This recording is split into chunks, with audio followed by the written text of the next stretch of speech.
E aí galerinha, tudo bem com vocês? Aqui é o professor Danilo de História. Hoje nós vamos iniciar um novo capítulo do livro, sendo ele a Rússia no início do século XX, a Revolução Bolchevique e a formação da União Soviética.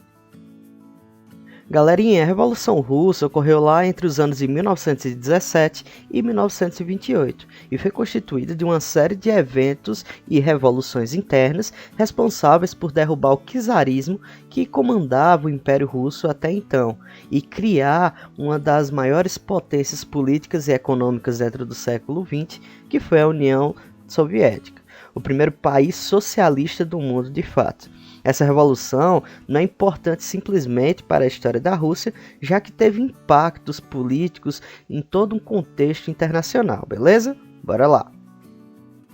Galerinha, mas antes de falar de todos esses atores e personagens e eventos históricos, é necessário a gente voltar um pouquinho no tempo para entender quais foram os antecedentes históricos que permitiram essa revolução. É comum que revoluções sejam antecedidas por períodos de grande insatisfação popular, e isso não vai ser diferente aqui na Revolução Russa. Os principais fatores que levaram o povo a derrubar o governo russo foram os seguintes: literalmente a persistência do absolutismo e toda a postura do czar Nicolau II diante das dificuldades que o país vivia naquela época. Antes da Revolução Russa, de fato, o sistema político que organizava o Império Russo desde o século XVI era o chamado czarismo. Tratava-se de uma forma de absolutismo na qual o czar, que era um imperador, concentrava em suas mãos todos os poderes políticos. A esta figura, galera, estavam submetidas literalmente todas as classes sociais dentro do país, desde os servos até a nobreza, que eram conhecidos como boiardos, além da Igreja Católica Ortodoxa. Esses dois últimos grupos eram considerados mais livres do que os servos, mas mesmo assim tinham suas liberdades controladas pelo Império. Ainda é importante a gente destacar o papel da Okhrana, que era uma polícia política que vigiava e controlava a educação e os tribunais. No país também não existia liberdade de imprensa. Já os camponeses viviam uma extrema miséria e ainda pagavam altos impostos para manter todo o luxo da família do czar. Sobre os antecedentes econômicos desse país, pessoal, no século XIX a Rússia, juntamente com a Inglaterra, Alemanha, França e Áustria-Hungria, eram literalmente os principais e mais ricos países da Europa. Contudo, os russos ficaram para trás e se atrasaram lá na Revolução Industrial e viram seus vizinhos modernizarem-se, enriquecerem e investirem principalmente na indústria, enquanto que a Rússia continuava sendo uma economia basicamente agrícola. O Império Russo era conhecido como o gigante dos pés de barro, uma vez que sobre o sistema feudalista, sim, ainda estavam sobre um sistema feudal, que era basicamente uma organização política social na qual os servos trabalhavam para os donos de terra, os quais geralmente tinham laços com a nobreza, e os senhores feudais não tinham interesse nenhum em modernizar suas plantações ou investir nessa tal de indústria. A Rússia foi derrotada na Guerra da Crimeia, ocorrida lá em 1854, por conta dos problemas sociais e econômicos que enfrentava. O czar Alexandre II instituiu algumas mudanças. Em 1861 houve a abolição da servidão, junto com a ocupação de novas terras vendidas aos camponeses.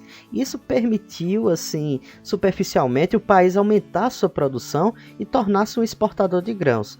Com as medidas, também houve um crescimento populacional enorme, que acabou aprofundando ainda mais os problemas sociais que já existiam lá no Império. Com mais pessoas morando no país, o desemprego cresceu e a produção agrícola era insuficiente para alimentar tantas pessoas. Na tentativa de contornar essa fome que assolava sua população, o czar passou a estimular a industrialização financiada por investimentos estrangeiros. Com a instalação de indústrias na Rússia, rapidamente cresceu um processo de imigração no país. Tanto estrangeiros quanto pessoas de outras regiões russas mudaram-se para as novas capitais industriais, que eram as cidades de Moscou e Petrogrado, em busca de emprego. Então, nas últimas décadas do século XIX, o Império Russo finalmente se modernizou, mas se modernizou entre aspas, né, pessoal? Principalmente porque a indústria que existia ali era financiada, fazia parte de um capital que vinha de fora. Então, boa parte da riqueza não ficava no país de fato. Contudo, o absolutismo e as precárias condições de vida ainda persistiam, não só no campo, mas agora também nas cidades, onde os operários recebiam salários extremamente baixos. Com essa industrialização feita pelo dinheiro inglês e francês, naquele momento a Rússia não viu surgir uma classe burguesa comercial dentro do próprio país que pudesse ali dinamizar um pouquinho o sistema político. Em contrapartida, os operários, que ainda formavam um grupo pequeno, passaram a se organizar cada vez mais. Os operários, ou proletariado russo, que recebia influência de ideias vindas da Europa Ocidental e mantinham contato com os camponeses, formaram grupos de oposição ao czarismo. Mesmo os partidos políticos sendo proibidos, vários existiam clandestinamente. Talvez o partido mais famoso desse período foi o Partido Social Democrata Russo, inspirado nos ideais marxistas e liderado por Plekhanov e Lenin, sendo este o último mais famoso dos seus membros. Mas, apesar desse partido ser a grande frente de oposição ao czarismo, ele tinha ali suas divergências, tanto que o Partido Operário acabou sendo separado, surgindo assim dois grandes grupos políticos. O primeiro deles era os mencheviques, que palavra russa que significa literalmente a minoria do partido, liderados por Plekhanov, acreditava que era possível chegar ao poder de maneira pacífica, como por meio de eleições. Apesar de defender a implantação do socialismo na Rússia, os mencheviques acreditavam que a transição para esse tipo de governo deveria ser gradual e feita por reformas políticas e econômicas. Já os bolcheviques, a segunda parte que se separou, que significa literalmente a maioria, eram liderados por Lenin e defendiam a necessidade de uma revolução armada para tirar o czar do poder. Os bolcheviques também pretendiam instalar o socialismo no país, mas de maneira imediata através de uma ditadura.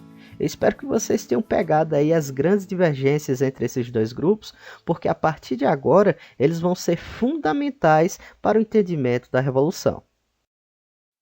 Nesse clima de fome e de pobreza, galera, em 1904, a Rússia entrou em um conflito com o Japão pelos territórios da China e da Manchúria. Em 1905, foi deflagrada lá a Guerra Russo-Japonesa, que acabava com a derrota russa e a oposição ao czar acabou ganhando força. Descontente com a desorganização da economia gerada pelo conflito e humilhados pela derrota, o povo russo iniciou a chamada Revolução de 1905. O movimento não tinha liderança, objetivos claros, nem tinha uma postura hostil e conflituosa, mas um de seus episódios acabou marcando profundamente a história da Rússia naquele momento, o chamado Domingo Sangrento. Nesse dia, galera, um protesto pacífico organizado por um padre chamado Gregory Gapone, que tinha como finalidade entregar um abaixo-assinado com uma série de exigências ao czar, foi violentamente reprimido. O czar Nicolau II, para vocês terem ideia, ordenou que sua guarda pessoal abrisse fogo contra uma série de manifestantes, lembrando que esses manifestantes nem estavam armados, fazendo com que centenas de pessoas fossem mortas nesse evento. É claro que um evento tão sangrento e tão desnecessário, partindo do líder do sistema político do país, não deixou muitas pessoas contentes, o que acabou facilitando e fortalecendo a oposição de vários setores da sociedade ao czar. Operários, camponeses e até soldados formaram conselhos chamados de sovietes. Já a burguesia que nascia no país pressionou o czar para que o parlamento fosse criado. A fim de acalmar ali os ânimos, o czar acabou promulgando uma constituição e convocou eleições para a chamada Duma, que pela primeira vez na história do Império Russo era literalmente um parlamento. Dessa forma, a Rússia passava a ser uma monarquia constitucional, na qual o czar continuava concentrando grande parte do poder e o parlamento tinha suas ações limitadas. Com essas medidas, o czar provisoriamente conseguiu conter as revoltas e entre 1907 e 1914 o país viveu certa tranquilidade política.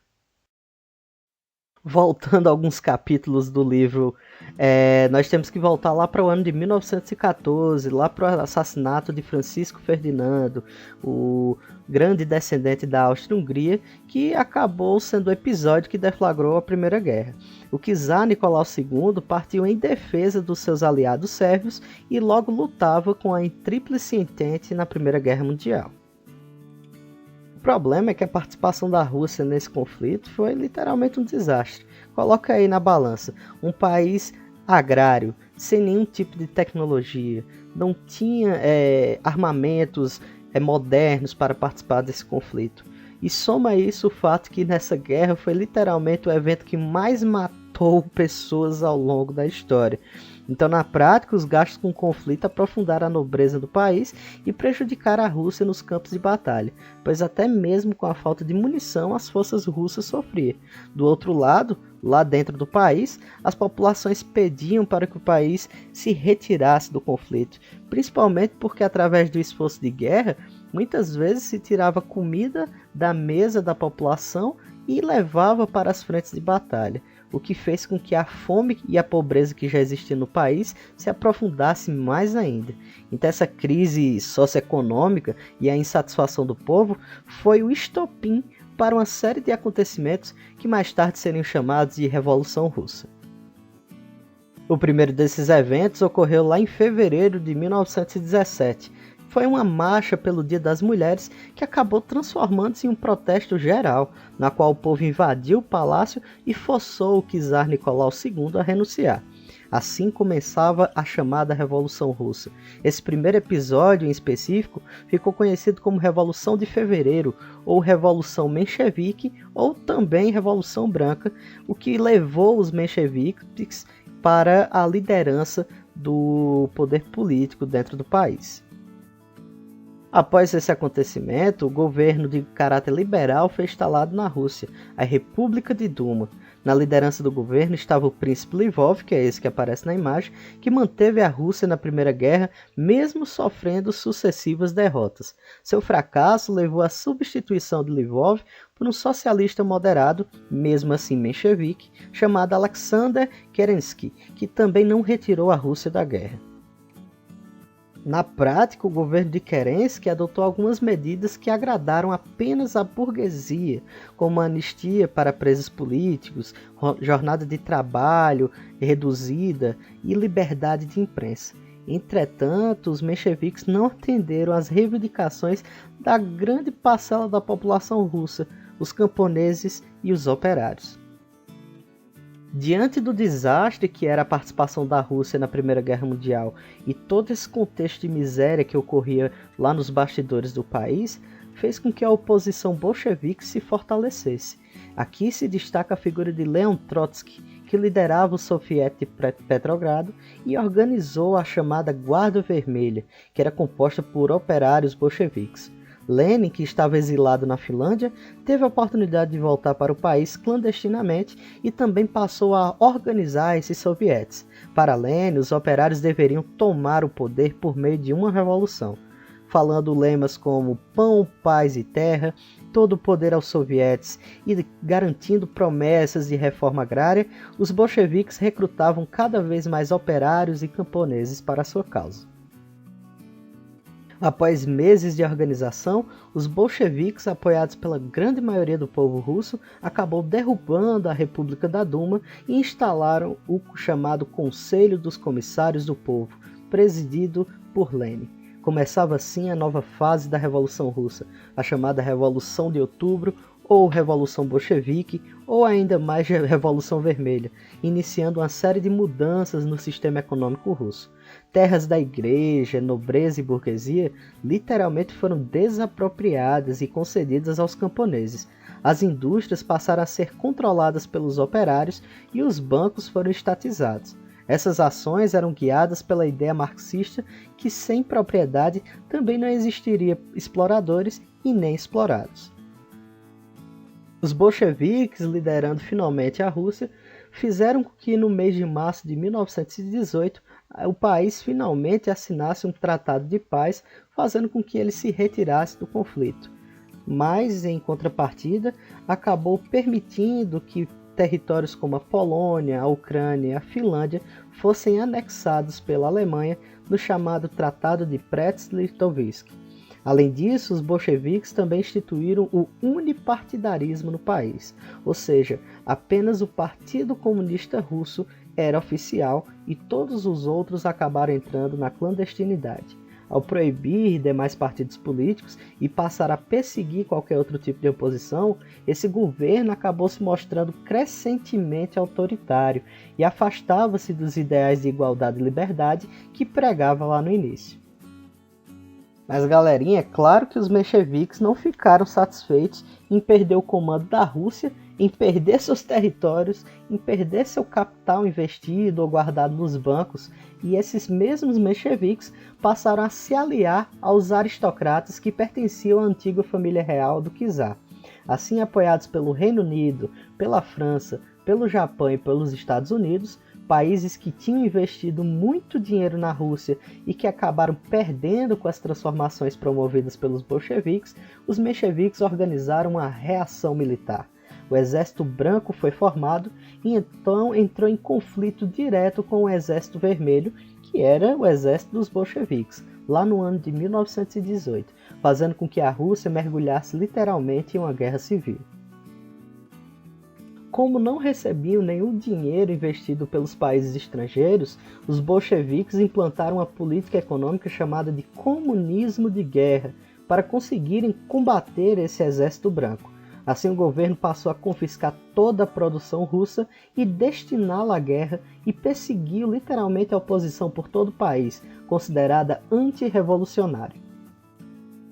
Após anos de conflito, em 1921, o Exército Vermelho finalmente derrotou seus inimigos e, entre aspas, salvou a Revolução Russa, mas teve que pagar um alto preço, galera. A paralisação de quase toda a economia russa por causa desse comunismo de guerra. Tentando reverter os efeitos do comunismo de guerra, Lenin estabeleceu a chamada Nova Política Econômica, também conhecida como NEP, que era uma série de medidas capitalistas temporárias. Aí vocês podem perguntar, peraí, professor, eles não eram socialistas? Por que eles estão agora instaurando uma política capitalista?